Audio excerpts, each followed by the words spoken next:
ہماری فقہ میں جو میراث کا تصور موجود ہے اس کو قرآن مجید کی روشنی میں تقسیم کرتے ہیں، تو بعض کیسز میں قرآن مجید کے بیان کردہ متعین حصے تقسیم نہیں ہو پاتے، تو اول کا ایک تصور ہے کہ برابر سب کے حصے کم کر دیے جائیں۔ اس کی ایک توجہ یہ پیش کی گئی کہ قرآن مجید نے جو میراث کے احکام دیے تھے وہ تو عمومی جو عامۃ الورود کیسز ہوتے ہیں اس کے بارے میں تھے، لیکن کچھ ایسے بارڈر لائن کیسز، کچھ ایسے استثنائی کیسز، ان کے بارے میں اگر قرآن کی ہدایت کو سامنے رکھ کر عمل نہیں ہو رہا تو اس معاملے میں انسان اجتہاد کر سکتا ہے۔ اس معاملے میں قرآن کے تصور میراث پر کوئی قدغن پیدا نہیں ہوتی۔ تو میرا سوال آپ سے یہ ہے کہ پہلے یہ بتائیے گا کہ قرآن مجید نے جو تقسیم وراثت کے ضابطے بیان کیے وہ کیا محض اصول ہیں یا ان کے اندر کوئی اطلاقی حصہ ترکہ بھی بیان کیا ہے؟ اور دوسرا یہ کہ کیا وہ مکمل کیسز کا احاطہ کرتے ہیں یا صرف ایک عمومی بتا دیا گیا ہے اور اس کے بعد بارڈر لائن کیسز میں انسان اپنی عقل، اجتہاد، استنباط سے اور یہ اس طرح کے کوئی بھی تصور ایجاد کر سکتا ہے؟ کہ قرآن مجید کو اگر آپ پڑھیے، یہ آیت 11-12 ہے، پھر اس کے بعد سورہ نساء کی آخری آیت ہے جس میں یہ حصے بیان کیے گئے ہیں۔ یہ تو بیان ہی یہ کہہ کر کیے گئے ہیں کہ تمہارے لیے یہ تقسیم کرنی ممکن نہیں تھی۔ اگر تم تقسیم کرتے تو اخلاقی مسائل بھی پیدا ہوتے اور فیصلے بھی غلط ہوتے۔ آپ غور کر کے دیکھیے کہ یہ اللہ کا کتنا بڑا احسان اور کتنی بڑی نعمت ہے۔ یعنی میں کس طرح سے یہ متعین کروں کہ میری میراث کس کے پاس جانی چاہیے۔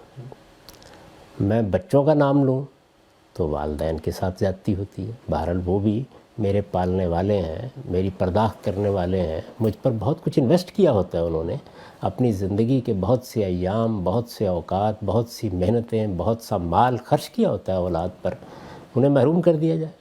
اچھا، کیا بیوی کو سارا کا سارا دے دیا جائے، بیوی شوہر کو سارا دے کر چلی جائے؟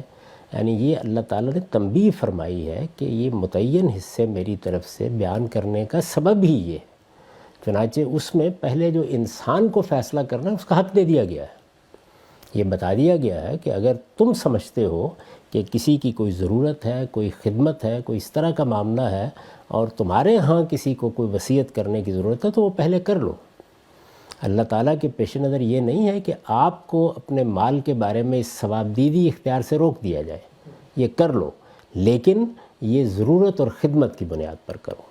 تمہارا کوئی بیٹا ہے، تمہاری کوئی بیٹی ہے، کوئی معذور بچہ ہے، کسی کی تعلیم ابھی مکمل نہیں ہوئی ہے، کسی نے خدمت کی ہے شب و روز، باقی سب کے سب اپنے پاؤں پر کھڑے ہو گئے چلے گئے، یا رویوں میں کوئی فرق ایسا تم نے محسوس کیا ہے، تو اگر کسی کی خدمت کا کوئی صلہ دینا چاہتے ہو، کسی کی کوئی ضرورت پیش نظر رکھ کے، وہ بیوی کی بھی ہو سکتی ہے، وہ کسی دوسرے عزیز قریب کی بھی ہو سکتی ہے، تو تم پہلے وصیت کرو گے۔ چنانچہ اگر آپ دیکھیں تو ہر جگہ یہ کہا گیا من بعد وصیہ، من بعد وصیہ، من بعد وصیہ کے بعد پھر تنبیہ کی گئی ہے کہ اب رشتہ داری کی بنیاد پر اگر مال ہے تو تقسیم کا فیصلہ تم نہیں کر سکتے۔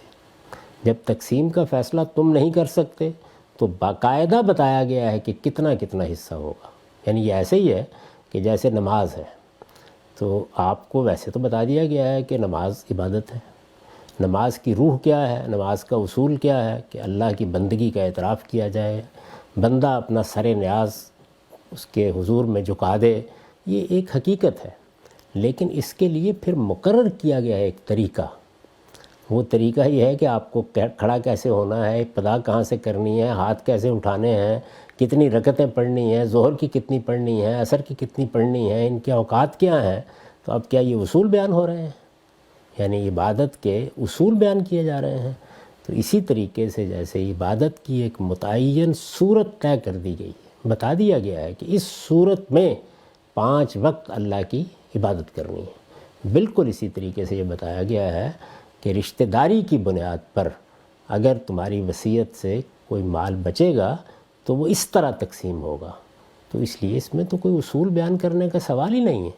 تعین کے ساتھ بتایا گیا ہے 4 رکعت نماز پڑھنی ہے، بتایا گیا ہے کہ رمضان کے 30 روزے رکھنے ہیں۔ یعنی یہ اصول نہیں ہے، نہ کوئی مقاصد طے کیے گئے ہیں، ایک باقاعدہ قانون دیا گیا ہے، باقاعدہ قانون دیا گیا ہے جو قانون قابل مرافع ہے۔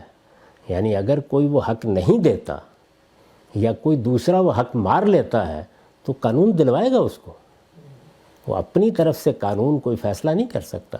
تو اس وجہ سے یہ بات اس کے بارے میں کہنا یہ تو بہت ہی باعث تعجب ایسا ہی ہوگا۔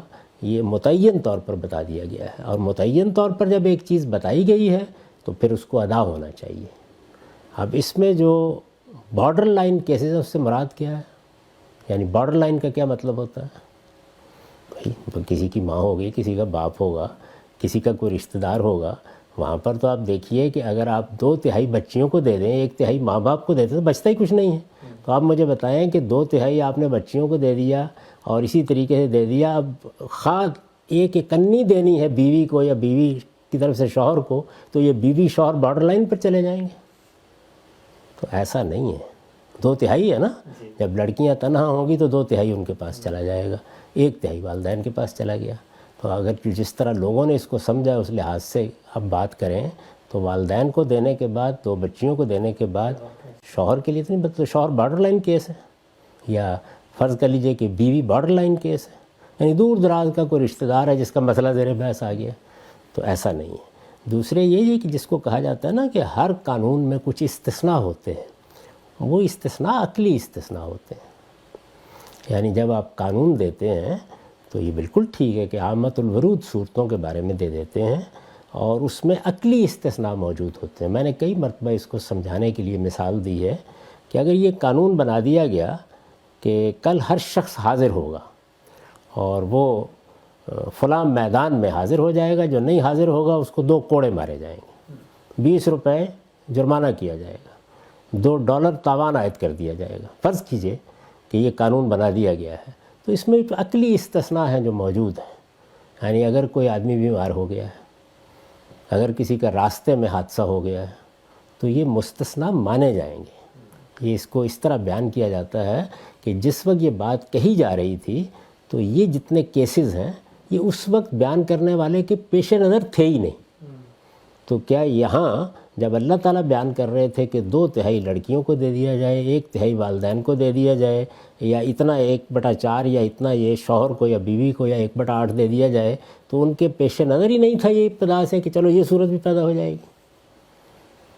تو میرے نزدیک یہ تعویل بالکل بے معنی تعویل ہے، اس کی کوئی حقیقت نہیں۔